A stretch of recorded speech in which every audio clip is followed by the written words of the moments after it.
Ülo Pärnits oli Ülemiste City visionäär, rajaja ja pikaaegne Mainori juht. Kui Ülot enam meie seas ei olnud, otsustasime tema auks luua stipendiumifondi, mis aitaks meil muuta nii Ülemiste Cityt kui kõiki teisi linnalisi keskkondi targemaks. Mina lõin Ülo Pärnitsa stipendiumi raames linnaruumilise projekti, mis on mõeldud ühendama Tallinna lennujaama ja siis tulevast Ülemiste Rail Balticu reisiterminali.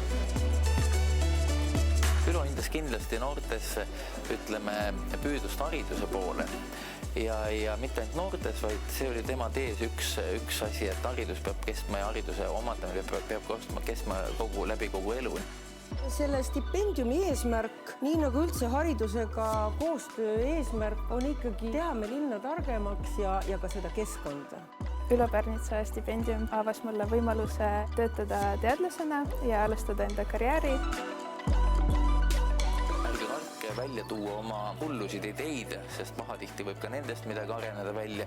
Nii et olge julged just oma mõtete väljaütlemisel ja teise külje pealt jälle olge julged ja usinad oma eesmärkide saavutamisel ja miks mitte kasutada seda harimise võimalusi.